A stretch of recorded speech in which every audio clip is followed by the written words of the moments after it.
నీట్లో మంచి ర్యాంక్ రాని విద్యార్థులకు బెస్ట్ ఆప్షన్ సిఎస్ఈఎంఏ కోర్సులు అడ్మిషన్స్ జరుగుతున్నవి. మీరు మీ జీవన విధానం అంతా మీకు తెలిసింది, మీ జీవితం మీకు తెలిసింది. అవును, మీకంటే ఎవరికి ఎక్కువ తెలియదు. అవును.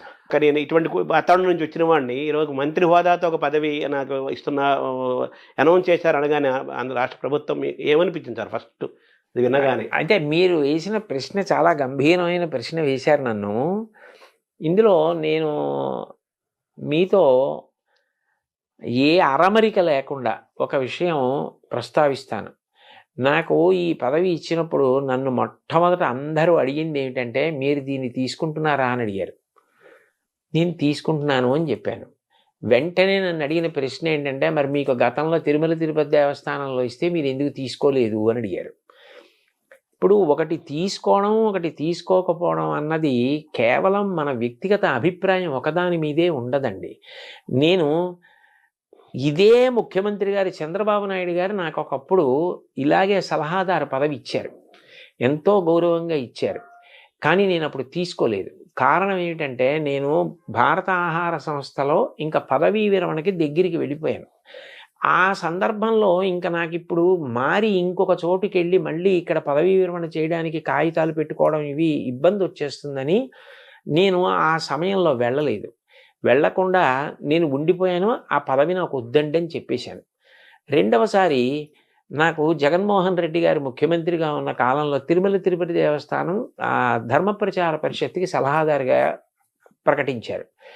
ప్రకటిస్తే నేను అప్పుడు వద్దని చెప్పాను. ఎందుకు చెప్పానంటే, అప్పటికి నాకు 7-8 నెలల వరకు కూడా ఈ ఉపన్యాసాలకి నేను తేదీలు ఇచ్చేసి ఉన్నాను.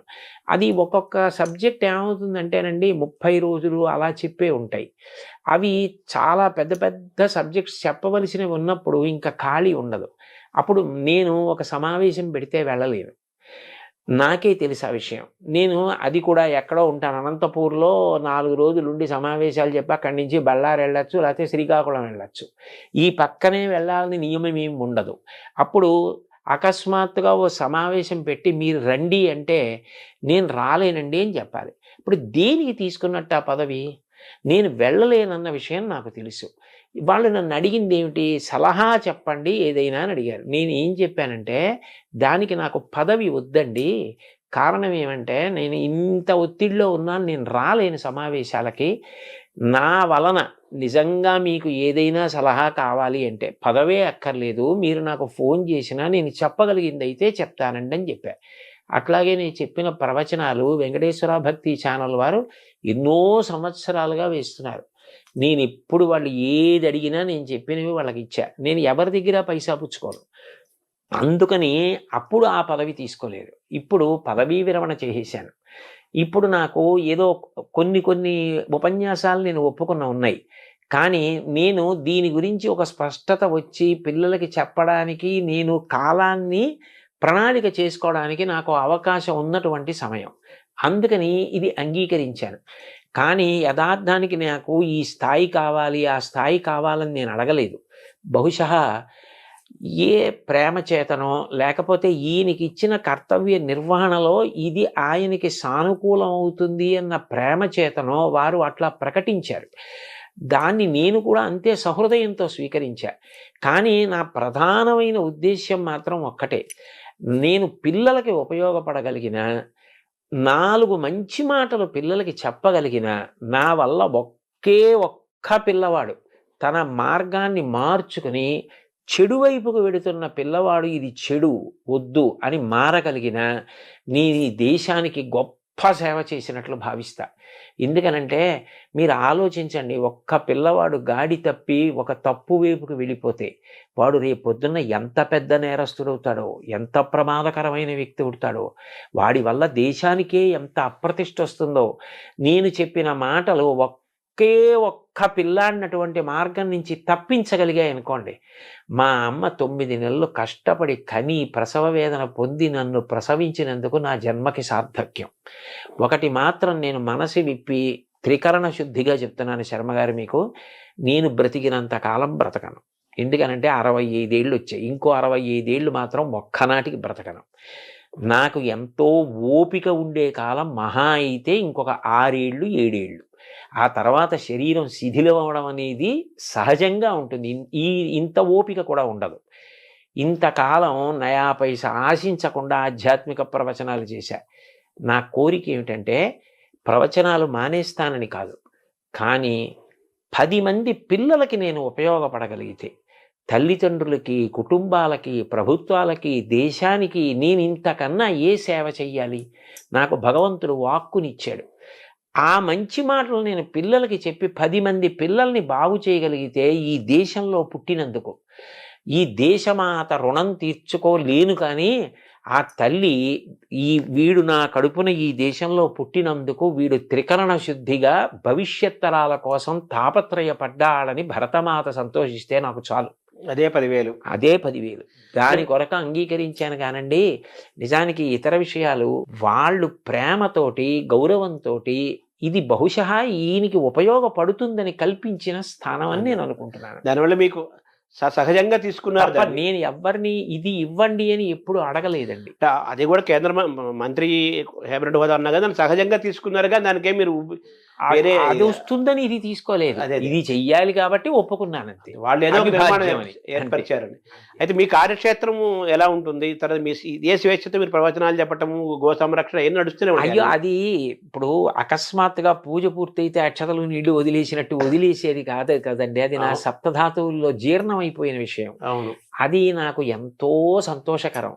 అది నేను వదిలిపెట్టేయలేను. నేను ఎప్పుడు భగవంతుణ్ణి ప్రార్థన చేసేది కూడా ఒకటే. నేను ఒక ప్రవచనం చేసేటప్పుడు నా దృష్టి అన్య విషయాల వైపుకి వెళ్ళదు. ఎప్పుడైనా పూజ చేసేటప్పుడు వెళ్ళొచ్చేమో, జపం చేసుకునేటప్పుడు వెళ్ళొచ్చేమో, ప్రవచనం చేసేటప్పుడు కుదరదు. ప్రవచనం చేసేటప్పుడు దాని మీదే ఉంటుంది దృష్టి. అంటే ప్రవచనం చేసేటప్పుడు నేను వెళ్ళిపోగలిగితే భగవంతుని వైపే దృష్టి పెట్టి వెళ్ళిపోతానని నాకు ఒక పెద్ద ఆశ. అలాంటిది నేను ప్రవచనాలు వదిలేస్తానని ఎలా అనుకుంటాం? వదలలేను. కానీ నేననేది ఏంటంటే ప్రవచనానికి విద్యార్థులకి సంబంధం లేదని అనుకోకూడదు. నేను మొన్న విశాఖపట్నంలో ప్రవచనానికి వెళుతుంటే బోలెంతమంది పిల్లలు ఉన్నారు. నేను ఎందుకో వచ్చారు లా ఉందనుకుని సభలోకి వెళ్ళిపోయారు. 2వ రోజు కూడా సభలోకి వెళుతుంటే పిల్లలు అందరూ ఉన్నారు. నేను అందులో ఒక అమ్మాయిని పిలిచి అడిగా, అమ్మాయి ఏమి నువ్వు వచ్చావు అని అడిగాను. అడిగితే ఆ పిల్లంది, మాకు ఇది ఆధ్యాత్మిక ప్రవచనంలా అనిపించదండి, మాకు ఇందులో మేము పాటించవలసిన విషయాలు అనేకం అర్థమవుతున్నాయి. రాటు పోటు తట్టుకుని నిలబడ్డం అంటే ఏమిటి అన్నది మేము రాముడి గురించి మీరు చెప్తున్నప్పుడు వింటున్నాం. ఏ వయసు అమ్మాయి సార్? ఆ అమ్మాయి ఆ పక్కనే గాయత్రి ఇంజనీరింగ్ కాలేజ్ అని ఉన్నది, అందులో చదువుకుంటున్నటువంటి పిల్ల. అంటే ప్రవచనంలోనే అంతర్భాగంగా వాళ్ళు ఏరుకోగలుగుతున్నారు. ఎవరికి కావలసింది వాళ్ళు ఏరుకుంటున్నారు. అప్పుడు ప్రవచనం మాత్రం పిల్లలకి పనికొచ్చేది కాదని ఎలా అనగలరు? దానికి ప్రవచనం అవుతుంది అంతే కదా. అందుకని చెప్పి అది నడుస్తుంది, ఇది నడుస్తుంది. కానీ కేవలం పిల్లల కోసమని ప్రభుత్వ పరంగా నాకున్న ప్రయోజనం ఏమిటంటేనండి, ప్రభుత్వానికి ఒక శక్తి ఉంటుంది. పిల్లలందరినీ కూర్చోపెట్టగలదు, ఉపాధ్యాయుల్ని కూర్చోపెట్టగలదు, తల్లిదండ్రుల్ని కూర్చోపెట్టగలదు. ఎక్కడైనా సమన్వయంలో మనం ఈ మార్పు చేద్దాం, ఇది బాగుంటుంది అనిపించింది అనుకోండి, చెయ్యగలదు. వాళ్ళది సార్వభౌమాధికారం. అప్పుడు నేను ఈ దేనికోసం ప్రయత్నిస్తున్నానో అది సాధించడం తేలిక. అంటే మనం అనుకున్న విద్యా నిర్మాణం పని చేయగలుగుతాం. వాళ్ళ చేతిలో వ్యవస్థలు ఉంటాయి. తర్వాత వాళ్ళు జీవో తీసుకొచ్చి పాలసీస్ తీసుకొచ్చేసి అన్ని విద్యా విధానం అన్ని మార్పులు చేర్పులు చేయగలుగుతారు. ఇలాంటి వాతావరణం ఉంటే మంచి విద్యార్థులు తయారవుతారు, మంచి యువత తయారవుతారు అని చెప్తే మీరు చేయడానికి వాళ్ళకి గవర్నమెంట్ కాబట్టి అది అవకాశం ఉంటుంది. అందుకని నేను ఆ పదవిని స్వీకరించడానికి కారణం అండి. మీ కార్యక్షేత్రం ఎక్కడ ఉంటుంది? నేను ఎక్కడ ఉంటే అదే కార్యక్షేత్రం. అంతే, ఈ స్వేచ్ఛ మీదే. అంటే ఎందుకనంటే నేను ఎప్పుడు ఎక్కడ మాట్లాడుతున్నా ఇది మాత్రం మరింత బాగా గుర్తు పెట్టుకుని ఉంటాను. ఎందుకంటే సభలో 10 మంది పిల్లలున్నా పిల్లలకి పనికొచ్చే మాట కూడా కలపడానికి ప్రయత్నం చేస్తూనే ఉంటాను. అప్పుడు నేను ఎప్పుడు ఎక్కడ ఏది మాట్లాడుతున్నా నాది కార్యక్షేత్రంగానే మాట్లాడుతూ ఉంటాను. సో మీలో ఉన్న ఆనందాన్ని గమనిస్తుంటే ఏదో స్కూల్ కొత్త పుస్తకాలు గురిస్తే పిల్లవాడు ఎంత ఆనందపడతాడో, అలాగా మీరు నాకు చాలా ఇష్టమైన పనికి మీకు బాగా దగ్గర అవుతున్నాననే ఒక ఆనందం మీరు నాకు అనిపిస్తుంది. చాలా సంతోషం శర్మ గారు. మీతో నేను మనసు విప్పి ఈ సందర్భంలో ఒక విషయం చెప్తా. సాధారణంగా ప్రవచనాలకి పిలిచేవాళ్ళు ఏదో రామాయణం చెప్పండి, భారతం చెప్పండి, భాగవతం చెప్తానంటారు. నేను అంత సంతోషంగా చెప్తా. కానీ పిల్లలకి చెప్పడానికి అన్న కోరిక తీరాలని నేను పదవీ విరమణ చేసేసిన తర్వాత ధర్మవర్ధిని అని ఒక సంస్థని పెట్టి నేను ₹1,00,000 ఇచ్చాను ఆ సంస్థకి. ఇచ్చి ఆ సంస్థ పని ఏమిటంటే పిల్లల్ని ఉద్దేశించి మాట్లాడడం. దానికోసం ఒక పుస్తకం కూడా తయారు చేసి శ్రీకాకుళంలో డాక్టర్ హర్షవల్లి గారని నాకు సోదరీ సమానురాలు, ఆవిడ దగ్గర ఆ పుస్తకాన్ని ఆవిష్కరించి పిల్లలకు ఉచితంగా ఇచ్చి వాళ్ళకి ఆ శిక్షణా తరగతులు నడిపాం. అంటే ఇవాళ ఇందులోకి వెడుతున్నాననే కాదు, పదవీ విరమణ 2018లో చేసినప్పటి నుంచి నాకు ఈ ఆధ్యాత్మిక ప్రవచనంతో పాటు పిల్లలకి ఏదో చెయ్యాలి, పిల్లలకి మంచి చెప్పాలని ఏదో తాపత్రయం అండి. అందుకని ఇప్పుడు అది నాకు మరింత తేలిక కదూ, అందుకని సంతోషంగా అంగీకరించాను. సంతోషం దిగునీకృతమైంది. ఆ సంతోషం మీకు కనపడటం నాకు మరీ నాకు కనిపించింది. అది చాలా పిల్లగాడికి కొత్త పుస్తకాలు కొంటే ఆ వాసన పుస్తకాలు ఇష్టం. అలాగే మీరు పిల్లలకి ఇంకా దగ్గర అవుతున్నాం. అవునండి, హాయిగా మనం స్వేచ్ఛగా చేస్తున్నాం. అవును. ఆధ్యాత్మిక ప్రవచనాలు ఎలాగో ఉంటాయి. మన మనసులో గోరక్షణ, పిల్లల్ని తయారు చేయడం మీకు బాగా ఇష్టమైన అంశాలు ఈ రెండు. అవునండి, ఈ రెండు సాగుతాయి. అవును. మిమ్మల్ని సద్వినియోగం చేయాల్సిన అవసరం అందరికీ ఉంది. మిమ్మల్ని ఎంత సద్వినియోగం చేసుకుంటే అంత మంచిది. అంతే. సుమన్ టీవీలో మీ పర్సనల్ అండ్ బిజినెస్ ప్రమోషన్స్ కోసం కింది నెంబర్కి కాంటాక్ట్ చేయండి.